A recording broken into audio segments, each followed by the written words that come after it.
చైర్మన్గా నేను కరీంనగర్ బాస్ గారు మిగతా మా ఆశ్రమ కార్యవర్గం అందరూ కూడా మీ అందరికీ సాదర స్వాగతం. ఈరోజు భారతదేశంలో ఉన్నటువంటి ఎస్సీ ఎస్టీలకు సంబంధించిన అనేక సమస్యలతో ఈ దేశంలో ఎస్సీ ఎస్టీలు ఇబ్బందులు పడుతున్నారు. ముఖ్యంగా వారికి సంబంధించినటువంటి వారికి దక్కాల్సినటువంటి వాటా వారికి దక్కనీయకుండా ఎప్పుడో 1957లో 1947 స్వతంత్రం వచ్చిన తర్వాత ఏ దామాసా ప్రకారం రిజర్వేషన్ ఇచ్చారో నేటికి 75 సంవత్సరాల తర్వాత కూడా అదే అమలు చేస్తున్నారు. కానీ పెరిగిన జనాభా దామాసాకు అనుకూలంగా దాన్ని సవరించాలనేది మేము ఆస్తి తరఫున ఈ ద్వారా మేము డిమాండ్ ఉంచుతున్నాం. మరి 2021 జనాభా లెక్కలని ఎస్సీ ఎస్టీ కులగణన చేసి పెరిగిన జనాభా దామాసా ప్రకారం వారికి అన్నింట రిజర్వేషన్ ప్రాతినిధ్యాన్ని పెంచాలనేది మా ప్రధానమైన డిమాండ్గా. అలాగే ముఖ్యంగా దళిత క్రైస్తవులకు ఎస్సీ హోదా లేదు అనే సుప్రీంకోర్టు ఒక తీర్పును ఆధారంగా చేసుకుని ఈరోజు మన రాష్ట్రంలో, ముఖ్యంగా మన రాష్ట్రం ఎస్సీ ఎస్టీలో సంబంధించినటువంటి రాజ్యాంగబద్ధమైనటువంటి అంశాల పట్ల అనేక మంది ఒక చట్టవిరుద్ధంగా మాట్లాడడం అనేది మేము ఖండిస్తాం. ప్రతి ఒక్కరికి ఎస్సీ ఎస్టీకి సంబంధించినటువంటి ఆ సంరక్షణ చట్టాలు కానివ్వండి, రిజర్వేషన్లు కానివ్వండి చులకనగా చూడడం అనేదాన్ని మేము తీవ్రంగా ఖండిస్తున్నాం. ఎందుకంటే ఈ దేశంలో కులం రద్దు చేస్తే మీరు ఎలా చెప్పినా మేము వింటాం. కులాన్ని రద్దు చేయమని బాబాసాహెబ్ అంబేద్కర్ ఆయన జీవితకాలం పోరాటం చేశారు. మీ అందరికీ తెలిసి ఈ దేశంలో జరిగే ప్రధానమైనటువంటి 2 సమస్యలు ఏంటి? కులం, మతం. కులం మతం ఆధారితంగానే ఈ దేశంలో మనిషికి గౌరవం ఇస్తున్నారు తప్పిస్తే మనిషి ప్రతిభ ఆధారంగా కానీ, మనిషి వ్యక్తిత్వం ఆధారంగా కానీ, ఒక మనిషి సమస్య ఆధారంగా ఎక్కడా న్యాయం జరగదనేది మీ అందరికీ ఈ భారత ప్రజలందరికీ తెలిసినటువంటి నగ్న సత్యంగా మేము మీ ద్వారా తెలియజేస్తూ, మేము ఈరోజు కేజీ బాలకృష్ణన్ కమిషన్ ఎవరైతే మరి ఈరోజు దళిత క్రైస్తవులు ఎస్సీ హోదా లేకుండా ఇబ్బందులు పడుతున్నారు, వారికి సంబంధించినటువంటి అంశాల్లో రకరకాలుగా అనేక మంది మాట్లాడుతున్నారు. దానికి సంబంధించినటువంటి వినతిపత్రం కూడా మేము ఢిల్లీ వెళ్ళినప్పుడు మన భారతదేశంలో ఎక్కడా లేనటువంటి ప్రత్యేక పరిస్థితి ఆంధ్ర రాష్ట్రంలో ఉందనేది మేము కమిషన్ ద్వారా వినడం జరిగింది. మేము అడుగుతున్నాం, ఈరోజు ఎవరైతే ఎస్సీ ఎస్టీలకు సంబంధించినటువంటి రాజ్యాంగ హక్కులకు వ్యతిరేకంగా మాట్లాడుతున్నారో మీరు చట్టబద్ధంగా శిక్షార్హులని చెప్పేసి మేము మిమ్మల్ని హెచ్చరిస్తూ ఉన్నాం.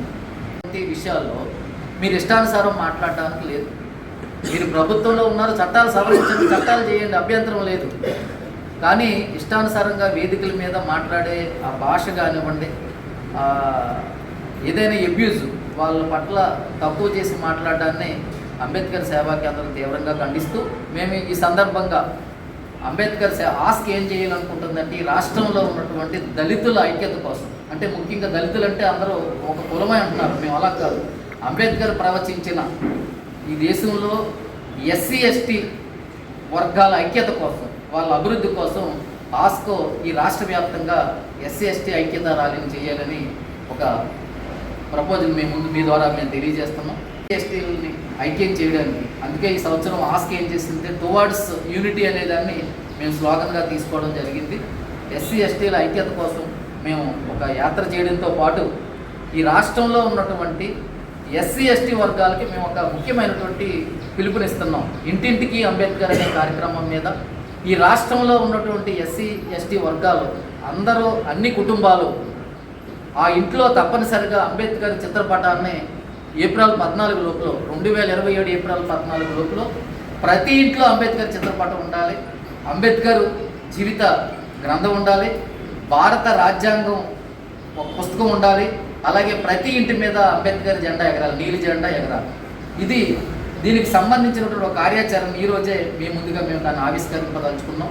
అందులో మరి ఎస్సీ ఎస్టీ సంఘాలుగా ఉన్నారో, ఇప్పుడు సబ్ కేటగిరైజేషన్ కుల సంఘాలుగా విడిపోయి ఉన్నారో వాళ్ళందరినీ ఒక వేదిక మీద వచ్చి ఒక జేఏసీ వేసి ఎస్సీ ఎస్టీకి ఈ రాష్ట్రంలో దక్కాల్సినటువంటి పదవులు కానీ, రాజకీయ పదవులు కానీ, రాజకీయ ప్రాతినిధ్యం కానీ, చదువులో ప్రాతినిధ్యం కానీ, ఉద్యోగాల్లో ప్రాతినిధ్యం కానీ, దీనికోసం కూడా ఒక సమన్వయ కమిటీ వేసి మీరందరూ ఒక వేదిక మించి ఈ పోరాటాన్ని ముందుకు తీసుకెళ్తే ఆస్తి మీతో రావడానికి సిద్ధంగా ఉందని చెప్పేసి ఈ రాష్ట్రంలో ఉన్నటువంటి ఎస్సీ ఎస్టీ నాయకత్వాన్ని కూడా మేము విజ్ఞప్తి చేస్తున్నాం.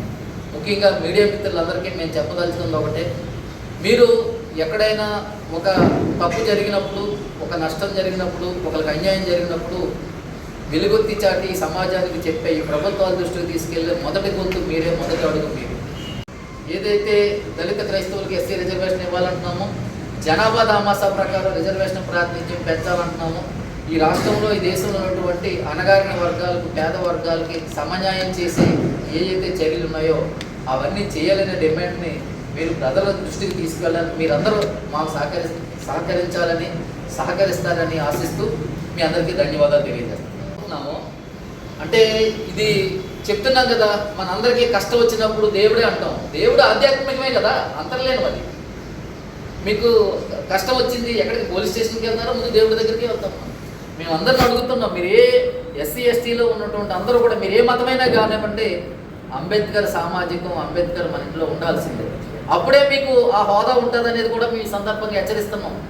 ఎవరైతే ఎస్సీ ఎస్టీలు ఉన్నారో, అంబేద్కర్ చిత్రపటాలని ఇల్లు ఉన్నాయో తక్షణమే పెట్టుకోండి, మీకు అదే గుర్తింపు. దీన్ని తప్పుగా అనుకోవాల్సిన అవసరం లేదు. ఎవరైతే లేరు, మేము పెట్టుకోలేము, మేము కొనుక్కోలేమన్నారు, మేము ఇస్తాం. ఆస్కో ఆ చిత్రపటాలని, జెండాలని, అంబేద్కర్ లిటరేచర్ని, ఆయన జీవిత చరిత్రని పంపిణీ చేయడానికి సిద్ధంగా ఉంది. ఇప్పటి వరకు లేని వాళ్ళు అంగీకరించి మా ఇంట్లో లేదంటే నిజాయితీగా చెప్పారు చూడండి, వాళ్ళని కూడా మేము అభినందిస్తున్నాం. ఇప్పుడే మన వేదిక మీద ఉన్నటువంటి మన మిత్రులకి ఈ చిత్రపటం అందించడం ద్వారా ఈ కార్యక్రమం ప్రారంభమవుతుందని చెప్పేసి మీ ద్వారా తెలియజేసుకుంటూ